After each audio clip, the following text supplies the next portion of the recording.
Sqallija, il-gżira Taljana magħrufa għal pajsaġġi pittoreski tagħha u attrazzjonijiet turistiċi vibranti.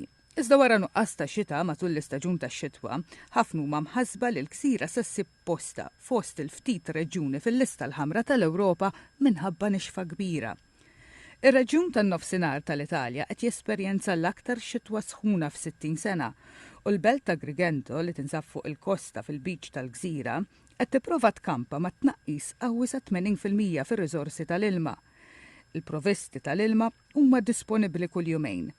Il-Gvern Reġjonali ta' Sqallija ddikjara stat ta' emerġenza u l-ilma qed jiġi rrazzjonat għall-użu agrikolu u residenzjali. Din il-gżira fil-Mediterran minn dejjem kellha problemi ta' provvista tal-ilma. Is-soluzzjoni li ilha teżisti bl-użu ta' tankijiet biex jinġabar l-ilma tax-xita minn fuq is-soqfa darba kienet biżżejjed, iżda llum l-istorja hija differenti. L'acqua da Agrigento, l'acqua è stata una cosa atavica, se lei vede, sono tutto un mare di recipienti sopra i tetti, quando invece la paghiamo cara. E ora l'Agrigento. In-nies tal-post qed ikollhom jaċċessaw fontani pubbliċi kuljum biex jimlew it-tankijiet u l-fliexken tagħhom. Tanta l'acqua e dobbiamo venire a riempirla qua. Mhumiex biss ir-residenti li qed jintlaqtu minn nuqqas ta' ilma imma wkoll sidin ta' negozji. Se ti trovi al centro storico hai serie difficoltà d'acqua. La gente non ha l'acqua, d'estate non può lavarsi, d'inverno a volte pure, quindi magari se vai a casa di gente non è strano trovare la vasca riempita d'acqua d'urgenza dove appunto la prendono lì per cucinare piuttosto che per lavarsi, quindi disagi che oggi nel 2024 di certo non dovremmo avere. Għal Marija Maneri, waitress u studenta, biċċa xogħol sempliċi li tagħmel te jew issajjar plattaġin spiċċat kedda għax trid timxi sal-funtana u ġġor basket il-biflixken mimlijin bl-ilma. Anche per farsi una tisana oppure per cucinare un piatto di pasta. Qualsiasi cosa diventa un lavoro faticoso, perché l'acqua si deve andare a prendere in fontana, salire su, comunque utilizzare l'acqua delle bottiglie appena riempite, quindi è veramente faticoso. Ci condiziona sempre, non ci condiziona, però ci costringe sempre a scendere giù, a riempire i bidoni. Skont il-programm tal-Unjoni Ewropea Copernicus dwar is-servizz ta' tibdil fil-klima, id-dinja għadha kif irreġistrat l-aktar jannar sħun fl-istorja u t-tendenza ta' sħan eċċezzjonali se tkompli anke minħabba tibdil fil-klima. Il-perjodu niexef affettwa r-riżorsi kollha tal-ilma tal-gżira li laħqu livelli kritiċi u li qed jagħmlu l-Sqallija l-uniku reġjun Taljan b'sitwazzjoni tat-temp komparabbli ma' dik tal-pajjiżi tat-Tramuntana tal-Afrika. F'Diċembru biss xi żoni rreġistraw deficit ta' xita ta' 96% li kompla jaggrava l-kwistjoni tal-iskarsezza tal-ilma. Questo è l'inverno meno piovoso degli ultimi 100 anni, ma quello che notiamo è il trend, cioè i prossimi inverni probabilmente potrebbero essere ancora meno piovosi. Quindi il dramma del cambiamento climatico lo stiamo vivendo sulla nostra pelle di anno in anno. Sqallija li fl-2021 stabbilit rekord Ewropew ta' sħana ta' 48.8 gradi Celsius iddikjarat stat emerġenza u ma kellix għażla oħra ħlif li tirrazzjona l-ilma fexieren ta' bliet. Temperaturi ogħla mill-medja għal tul ta' żmien, perjodi sħan u ftit xita waslu għal kundizzjonijiet severi ta' nixfa. U fil-fatt mistennija rebbi aktar sħuna mhux biss fin-naħat isfel tal-Italja imma wkoll fil-Greċja, fil-Gżejjer tal-Mediterran inkluż f'Malta u fit-Tramuntana tal-Afrika. Dan ikompli jżid tħassib imminenti dwar l-impatt fuq l-agrikoltura, l-ekosistemi, id-disponibilità tal-ilma tax-xorb u l-produzzjoni tal-enerġija. Xjentisti ċileni ħabbru li skoprew speċi rari ta' ġilji tal-baħar fl-Antartiku. L-ewwel darba li ntlemħed din l-ispeċi ta' ġilju kien waqt spedizzjoni mill-Istitut Antartiku Ċilen lejn il-gżira Vega fil-Baħar ta' Wedel fil-bidu ta' Jannar 2024. Huma kienu rreġistraw is-sejba bl-għajnuna ta' tagħmir robotiku taħt il-baħar.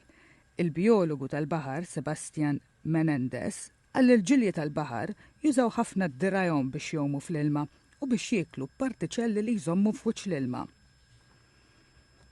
Esta especie es un crinoideo o más comúnmente conocido como lirio de mar. está dentro del filo equinodermata. De hecho, es uno de los equinodermos menos conocidos por la ciudadanía en general. Espert tan-Nazzjonijiet Magħquda qal li d-dinja titlef fil-battalja kontra l-iskart elettroniku. Wara rapport li żvela li d-dinja tinsab fit-triq li sal-2030 tipproduċi ma' 82 miljun tunnellata ta' skart magħmul minn mobiles, qodma u apparat ieħor. L-iskart elettroniku jikkonsisti fi kwalinkwe skart mormi li fih plakka jew batterija. Dan l-iskart jista' jkun fih sustanzi perikolużi bħal merkurju li hu ta' periklu ambjentali u għas-saħħa tal-bniedem.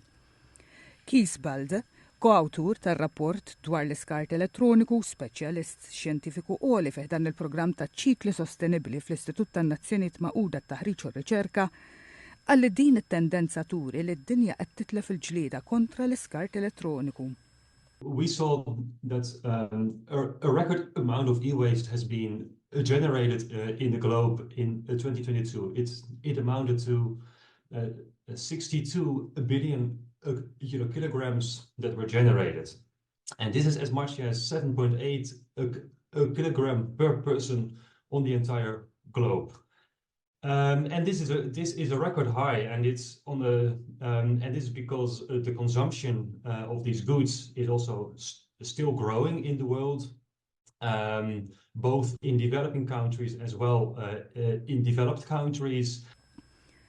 L-esperti tan-Nazzjonijiet Magħquda jattribwixxu din iż-żieda l diversi fatturi fosthom żieda fil-konsum, f'nuqqas ta' żliet tal-tiswija, ċikli iqsar tal-prodotti elettroniċi u infrastruttura mhux daqstant tajba l-immaniġġjar tal-iskart elettroniku. Sadly, to our surprise, the increases of the e-waste mountain are faster than the increases in the recycling efforts of this e-waste. So to date, only 22.3% of e-waste has been documented to be collected and recycled in a good way for the environment. So the vast majority of e-waste is not managed in a correct manner. And what really surprised us is that the rate at which the e-waste mountain is growing is 5 times faster than the rate at which a global recycling is growing. So with this current trend, we are simply losing the battle against e-waste. Anki oġġetti ddisinjati biex inaqsu l-konsum tal-enerġija bħal pannelli fotovoltaiċi ikkontribwew għal żieda fl-iskart elettroniku. Fl-2022 huwa stmat li ntremew ma' 600 miljun kilogramma ta' pannelli fotovoltaiċi. In the past decades, this waste of the photovoltaic panels hasn't been so big. However, it's growing at a fast rate. And to date, we have estimated that around 600 million kilograms of photovoltaic panels have been wasted in 2022. And it is growing by a factor 4 up to 2030. So within e-waste, this is the fastest growing waste stream. Cosmas Lakisan Zavazava, mill-Unjoni Internazzjonali tat-Telekomunikazzjoni, qal li biex jonqos l-iskart elettroniku l-manifatturi għandhom responsabilità li l-prodotti li jimmanifatturaw ma jkollhomx ċiklu ta' ħajja qasira. Private sectors do not exist in their own island. They are owned by shareholders, and shareholders, of course, expect dividends in return. So they don't probably look beyond the profit that is made by the private sector. I think the private sector has to imagine themselves as a good citizen. They too will be benefiting if they take measures to make sure that there is a responsible manufacturing, there is a responsible consumerism. L-iskart elettroniku qed jiżdied f'kull pajjiż iżda aktar ma pajjiż ikun sinjur, aktar jixtri prodotti bir-riżultat li jispiċċa jiġġenera aktar skart elettroniku. Ir-rapport jistma li persuna minn pajjiż Ewropew jew minn Stat Amerikan tista' tiġġenera sa 20 kilogramma ta' skart elettroniku fis-sena. Persuna f'pajjiż li qed jiżviluppa tiġġenera inqas skart għal bejn 2 kilogrammi sa 5 kilogrammi ta' skart elettroniku fis-sena. U biex inkomplu nitkellmu dwar l-iskart, il-kumpanija Astroscale urid dak li qed tittama tkun soluzzjoni għall-iskart li qed idur fl-orbita tad-dinja. robot li jista' jaqbad satelliti antiki u skart ieħor fl-ispazju u jmexxih lejn id-dinja biex ikun jista' jinħaraq u jiddiżintegra fl-atmosfera. Timmixxi biċċa xogħol faċli, il-kap tal-kunċetti avvanzati u robotiċi fil-kumpanija Airbus li bniet ir-robot spjega li r-robot irrid ikun kapaċi jimmaneġġja kull xorta ta' sitwazzjonijiet bħal veloċitajiet differenti, rotazzjonijiet u anke allienamenti ħżiena tal-oġġetti li qed jipprova jaqbad. To go and grab a client spacecraft, we need to perform a complex space ballet where we have the servicer approaching and grasping the client. And to do this, we have a range of systems, including the manipulator, that's meant to go and place a gripper in the very tight locations at an adapter ring. Kif ir-robot jirnexxielu jaqbad l-iskart, irresqu lejn l-orbita aktar qrib id-dinja, fejn imbagħad jidħol fl-atmosfera tad-dinja u jiddiżintegra. B'hekk missjonijiet fl-ispazju jsiru f'ambjent aktar nadif u sigur. Id-direttur maniġerjali ta' Astroscale UK, ibbażat f'Oxfordshire, Nick Shave, qal li robot magħruf bħala Active Debris Removal, jew ADR, u kruċjali biex jitneħħew satelliti, rockets u skart ieħor spazjali li m'għadhomx joperaw biex l-ispazju ma jibqax iffullat b'mod perikolus. Space debris is a big problem for all of us on Earth. Basically, since the start of the space age in 1957, we've had a throwaway culture in space. We've put lots of objects in space and we've basically not removed them, we've not recycled them or done anything else. So there's 10,000 tons of debris in space, near 40,000 objects, all floating around in different orbits, and they are causing congestion in orbit. And there are collisions happening, or lots of other satellites in orbit have to do things like collision avoidance to move out the way of those debris objects, which causes problems to the services they're providing every day for us on Earth. Spjega x'jista' jiġri jekk id-dinja tibqa' ma tagħmel xejn biex tneħħi dan l-iskart mill-ispazju. Worst case scenario would be something called the Kessler effect, which is actually a NASA scientist from the 70s that predicted if we don't start to control this debris population, then we would have a runaway scenario. Basically, collisions hit collisions and we'd end up with lots of orbits that we couldn't use. And another big risk is human risk. We have quite a few astronauts in orbit now. There's going to be more commercial space stations planned over the next few years. So we're probably going to end up with tens, or if not, 100 people in orbit in the next 10 to 20 years.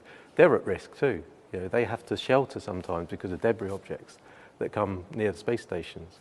So that's a problem. It's the human risk and then the risk to our services that will happen. Eluf ta' satelliti kummerċjali qed jittellaw fl-orbita tad-dinja pass rekord u bekk qed jiżdied ir-riskju ta' ħabtiet li jistgħu jkunu ta' periklu. Mingħajr normi stabbiliti għall-imġiba spazjali militari, xi wħud jibżgħu minn attakk potenzjali ta' armi spazjali li jista' jiġġenera ferm aktar skart.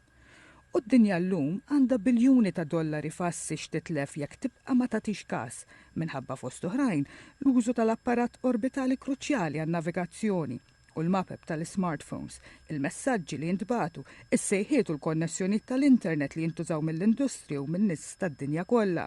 Everyone uses space and it's pervasive in society now and we depend on it. So that's the problem. We're using services that are at risk. Żied li jittama li dan ir-robot li għadu fil-fażi ta' testing ikun fl-orbita tad-dinja jiġbor l-iskart fi żmien sentejn jew tlieta oħra. We will be moving forward into further implementation phases over the next couple of years. We're looking at getting into orbit with this spacecraft towards the end of 2026 and into 2027. So that's the sort of time frame that we are looking at doing this type of debris removal or refueling type technology. Permezz tal-proġett Cosmic Servicer Spacecraft, il-kumpanija Astroscale qed tistħarreġ ukoll kif jista' jingħata fuel is-satelliti waqt li dawn qegħdin fl-ispazju u bekk jitwal iż-żmien li ddum topera satellita fl-ispazju, sal-lum meta satellita tispiċċa mingħajr fuel tintemm il-missjoni tagħha.